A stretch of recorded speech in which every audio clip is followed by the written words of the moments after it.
What's up, YouTube? Joe Catchpolia sitting on the couch, making some money investing in fractional real estate online, as usual. Today I'm going to do my weekly installment of the 52-week challenge. I am a day late. I got thrown off by the holiday week, I guess. I'm really not sure. But I did put out a video yesterday about the lawsuit of the city of Detroit suing Realty. And it should have been a 52-week challenge update. I'm not sure why I got confused, but that one seems to be doing pretty well. So if you haven't seen it, check that one out. If you don't know what the 52-week challenge is, we're just it's a bunch of us that are sharing what we're buying each week. Although most people seem to choose to do it with DMs with me, which is perfectly fine. Several people have been doing, in the comments or in the Discord as well. So feel free to do that. And if you don't really understand what I'm talking about, I did make a playlist for the 52-week challenge. If you watch the first video in that playlist, it explains exactly what we're trying to do here. Anyway, jumping right into what I bought this week. I bought little pieces of 5 LROs on ground floor. So, second week in a row that I've been able to pick up 5. And so maybe they're starting to have some, a little bit of a pace of putting them out and not so much excess liquidity from that buyback that they did. Um, I don't have any extended. They're all performing. All my, never ended up having any defaults or anything. So I haven't done a lot of updates on ground floor because I got pretty frustrated when they did that payoff of half my portfolio for no real reason. Um, because I really looked at this as a platform that's going to be stable. I'm going to be able to just keep rolling money over. And when they did that, now I am back up to 72 loans. If I can get to a point where I can consistently have 100 plus loans, I think that's when I'll be comfortable that, okay, maybe I will go ahead and start putting money on here again instead of taking it off. Because I want to have that real wide diversification on here because I don't like to have to do that's how I'm trying to mitigate risk because all of these are short-term loans, and so I don't think it makes a ton of sense to spend a crazy amount of time on due diligence on each. Um, anyway, that's how I was trying to use this platform. So when they wiped out half my portfolio that I had spent months building up, I got frustrated. But it seems like they're letting me build back now. If this keeps up, if I get over 100, I'll probably start adding to it again. It's been interesting, if they can just pay you off at any time, it really kind of ruins, it's one thing if the borrowers do it and on a one-off basis, like if they pay off early, okay, I have to buy another one. But when half of my portfolio does, I've talked about it way too much though. So we'll move on. I bought 3 things on Lofty. Um, just a couple of tokens here in this Denison. This is one, I have a lot, not a lot, but I have most of these tokens staked. So all of that, you'll see a common theme on Lofty this week. I have been trying to play with the liquidity pools a little bit more, really understanding how the staking interacts with the pricing. And so all the buys that I did this week are ones where I either have USDC staked or I have token staked or I have both. Um, trying to just play with that a little bit more than I had been in the past, because it is obvious, after that deal with the what is it, Frederick Lane or Fredericksburg? I'm not sure what it was, but the one I did a couple weeks ago, where I noticed just how much I could move the price with staking. It made me really a little bit more interested in trying to figure out how that works, because I am buying these tokens, and so if somebody else can manipulate the price in that way, I want to know about it, right? Um, this is just a duplex in Cleveland, Ohio. It's one that it does have a huge amount of unpaid bills plus a capital call, but it's priced so cheap. So this is one I've owned for a little bit. It's done okay. Um, I think that one of the things that people are missing, yes, it does have like 25 or $30,000 in debt and unpaid bills, but it's not like it's one of the single family homes in Cleveland that's going to sell for 80,000 or 90,000 bucks or even less for some of them.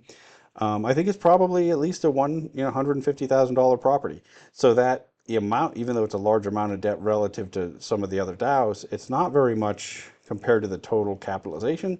And so I think this one is being punished a little bit too much in the token price, relative to that debt.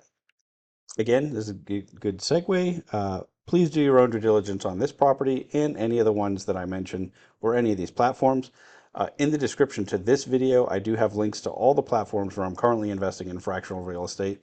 Like I said, do your own due diligence on those. Don't buy just because I am on any of the platforms or any of the properties, right? And don't not buy just because I say it's no good, right? You want to look into them yourself. I'm sure we have different criteria relative to risk and timing, our expectations of the future relative to different markets and whatnot. So you want to do that. And then also in the link or in the description to this video, there is a link to the Discord. I'm going to slow down and just try to actually say words in the right order.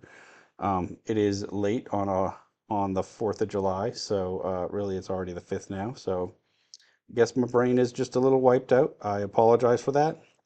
Anyway, I think that we have covered all the bases as far as disclaimers, right? Just want to dig into this yourself. Just because I said I think this is a great deal at the price I bought it at. One, you don't know which one of these dips was me. Maybe they both were actually. But also, it doesn't mean it's the right deal for you. Anyway, this one, I like it. I have USDC and token staked on this one. Actually, I think maybe all three. That's the case now. Um, really just trying to figure that out a little bit. But at the same time, it's not making me buy deals that I don't already like. Like this is one I was already investing in, and then just bought some on the dip. This is another one you've seen me talk about almost every week. I am constantly buying new tokens in this one. It looks like that's a lie, right? Because now this number is like half of what it was last week, or maybe a little bit more than half. I ended up staking a bunch of tokens in here. Um, I'm much less worried about getting tokens trapped in the pools now that I really understand how the balance of each side works a little bit better than I did before. And so this one just has so many token staked right now. There's a huge excess of tokens. I'm not really worried about um, getting those stuck. If that excess, slowly declines, then I'll pull them back out. But in the meantime, I figured I might as well make a little money off of that. It isn't, there's no rental yield. I'm not hurting it, giving up any yield, but I wouldn't be anyway with the excess tokens. But again, this is just a single family home in St. Louis, Missouri. It looks like we didn't get rent again. And so, the prices stayed really low relative to what I think the value is. There is some debt. There's also the potential that we're going to have to replace the AC. But altogether, like even with all the costs out there, I think that relative to the value of the property, this is a deal. It's also just one that I've decided this is one more than any of the others that I'm trying to do a couple of things. One, I'm trying to get a larger stake in this one. Um, I just picked it out early on as one that I thought, okay, St. Louis is a market where I have not a lot of contacts, but some. Um, I think there's some potential to do some maybe a little bit more interesting things with the property as far as like I think there is a similar size and shaped property in the same neighborhood that's a successful short-term rental. I think there's potential there. I think there's potential to refinance this one and take some cash out because of the value relative to our token price if we ever get it like stabilized. So I think there's and I've just thought it was underpriced to begin with. And it's one where I've continued to buy tokens and it doesn't really move the price much. Like my average buy is like $18 and change. Um, the price only moved up because I staked some cash on the USDC side, but there's just, it seems like buying tokens out of the pool is just not moving the price much at all still. I think it's because there's a big deficit in the USDC side still, and I don't know. I mean, that is part of the reason that I'm messing with this one more. But it seems like it's a property that, for a lot of different reasons, I think there's potential for it to do well, and the price has just continually been low and easy for me to buy up. And I also think that there are some misconceptions about or do they fix the size? No, I don't think this is an accurate size either. So I think that that's one of the things that makes it slightly more attractive than it appears. Anyway, that's it with that one. And then Walsh, I've been buying some of this one. And then I bought some tokens and I staked them right away. I already had USDC staked in this one. Um, this is actually one that I've had. It was one of the first ones that I got USDC stuck in a pool. Um, I had done it quite a while back, around, trying to do the same thing, but really before I understood how they worked at all. But it's again one that I just bought this one because it just seemed, pretty underpriced. Like there's just actually no good reason for this one not to be doing better than it is. You know, it has a negative operating reserve balance. It has, I want to say, does this one not even have a capital call though? I think it doesn't, right? You know, so it's like, yeah, it's going to take a long time to refill the operating reserve and to be up and running again. But other than that, I mean, there's not really, I couldn't figure out some great reason that we had such a depressed price on this one. Um, so anyway, bought a little bit more of that one. I didn't buy anything else on Mogul. Mogul had, they did have that one new property out. I didn't buy any of it. I did get a link to, and it's in our Discord. Got the link to the um, calculator page, but the analysis tab. But I didn't look at that yet.